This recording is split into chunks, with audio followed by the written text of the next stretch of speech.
Let's begin with breaking news in Donald Trump's trade war. Stocks opening down sharply this morning. This pushes Mexico into the arms of China. A few moments later. Is on tariffs, and we just have word that the Mexican president spoke to Donald Trump, and they are going to pause the tariffs on Mexico for 1 month. All right, let's go, people. Welcome back to the Craig Van Watson Show. I'm your host, Craig Watson. You know how we do it here. No fluff, no spin, just the truth. Let's go. Today we're going to break down how Trump made Mexico fold with one single power move, like dropping a deuce on you. It appeared this might turn into an all-out trade war.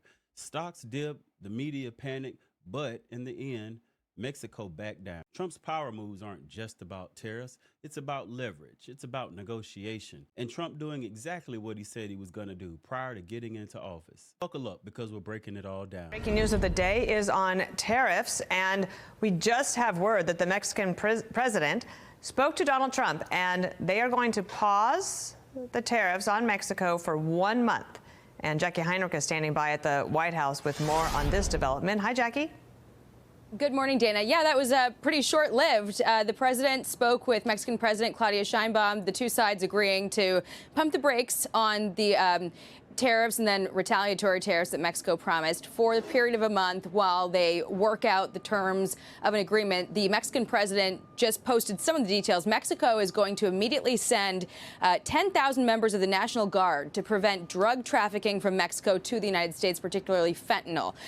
Also, she says the U.S. is going to work with Mexico to prevent the trafficking of high-powered weapons to Mexico, something that Mexico hit back at when President Trump was threatening these tariffs. Was they were calling on the U.S. to curb the flow of guns from the U.S. down to the cartels. Sheinbaum says the two teams are going to begin working today on two fronts, security and trade. And President Trump posted on Truth Social that part of that team is going to include Secretary of State Marco Rubio, Treasury Secretary Scott Bessent, and Secretary of Commerce Howard Lutnick, as well as some representatives from Mexico. So what happened? Here's the quick breakdown. Trump threatened a 25% tariff on Mexican goods. Mexico's President Claudia Sheinbaum folded. Then they agreed to pause tariffs for 1 month to negotiate. Ironically, now Mexico is deploying 10,000 troops to secure their own border. Imagine that. And we, the U.S., are stepping in to stop high-powered weapons from flowing into Mexico. And let's be real, people. This isn't the first time he's done this. Back in his first term, same move, same result. People lost their minds about prices going up. But guess what? They didn't. And this time, Mexico blinked again. And finally, on these tariffs, listen, you don't have to be smart in economics to know. This pushes the EU. 25% tariffs. This pushes the EU. This pushes Canada. This pushes Mexico into the arms of China. And say, okay, well, if the United States is going to do this, let's figure out how to deal more with China. So all of these seem to help those who consider the United States an enemy. And before the deal was struck, the media was in full meltdown mode. Morning Joe losing it, MSNBC predicting economic doom, and then Chuck Schumer pops up on TV talking about how tariffs will hurt the price of beer and guacamole. I kid you not. Their concern wasn't with national security or the fentanyl flow through the Mexican border. It was about the price of guacamole and beer. And this is why no one takes these people serious anymore. Let's just take Super Bowl Sunday, okay? It's going to affect beer, okay? Most of it, Corona here, comes from Mexico. It's going to affect your guac, because what is guacamole made of? Avocados, both from Mexico. You see, instead of playing games with the press, Trump went straight to the people. And Trump laid it all out.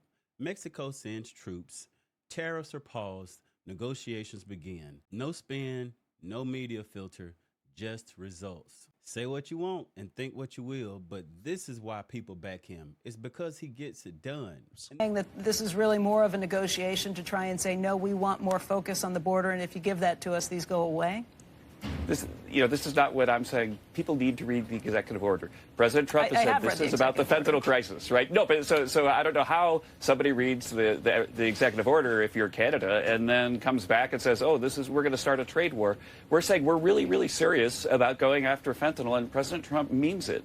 And so there's all this fentanyl shipping across the borders. There, in the past, have been caravans of people parading across our border, carrying drugs and other things. And the response of our neighbors has not been, hey, we're going to help you stop this problem. It's go ahead and build a wall. So imagine, Becky, if I had like all this stuff going on in my house next to yours and all this stuff was leaking into your property. And then you say, Kevin, you got to stop all that crime in your place. And I'm like, hey, you know what? Becky, build a wall. That's disrespectful. And, and this is the attitude the president has towards what's going on right now. He wants them to be respectful of the United States and help solve the problem rather than feed it. And then there's Elon Musk. This man saw what happened and said Trump should be on Mount Rushmore. Then he takes it up a notch and says he would personally work with Giselle. Look, when one of the world's richest men says something like that, you know something big just went down. Every candidate always says they want free and fair trade. The free trade always comes. It's the fair trade that never follows. Donald Trump changed that 4 years ago when he was in the White House. You're seeing more of that in this term. He wants the American people to benefit. You'll see a common theme. It's putting the American people first. And only in Washington, D.C. would it be a novelty where someone runs on an issue, wins on an issue, and actually does what they say they were going to do. Donald Trump is solely focused on making sure that the fentanyl, the deaths, the human trafficking, the child smuggling, the rapes, the murders, the illegal immigration stops. And if Canada and Mexico need tariffs as a lever of incentive and influence to bring them to the table to help stop that, Donald Trump is going to do it. Doug Ford, Ontario's premier, is trying to act tough out there. He's banning American companies from government contracts, ripping up deals with Starlink, and somehow in a bravado way acting like Canada holds leverage over the U.S. But let's be real. Canada needs the U.S. way more than the U.S. needs Canada. They can stall all they want, but how long before they fold and give it? Trump is basically giving them a get down or lay down. The name of the game here is behavior modification. He wants Canada and Mexico to help stem the flow of drugs and people across the border. That's number one. He doesn't think they're doing enough. He's using these tariffs as a tool to say, look, I'm not fooling around. We mean business. Until you help me, I'm going to inflict some pain upon you. The American economy is bigger than yours. You depend on us more than we depend on you. Therefore, please modify your behavior. Number two, the other goal here would be to renew some interest in American manufacturing. Don't want to pay tariffs on imported goods? Make it here. Buy it here.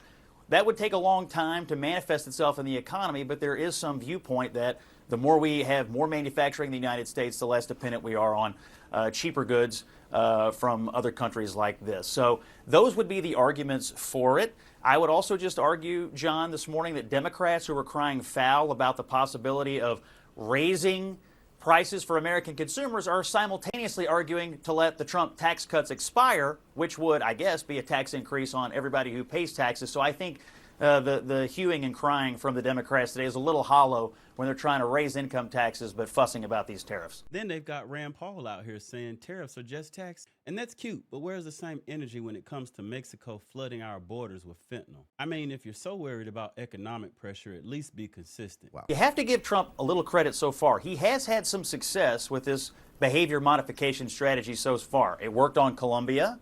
And if you look at the news reports from the weekend, it might be working on Panama, as they have started to move away from China a little bit over this issue of who actually controls the Panama Canal. So one of the larger macro issues here to me is Donald Trump on a mission to show dominance in the hemisphere, dominance in the region, and to try to get other people to bend to our will? Colombia and Panama, I believe, have. If Mexico and Canada bend on helping us stop the flow of people and drugs, that would be another victory. And John, yes, if the tariffs went away, everyone would be happy. We'd have less immigration, less drugs, and lower prices, and that'd be a great day for everybody. We've already seen it happen.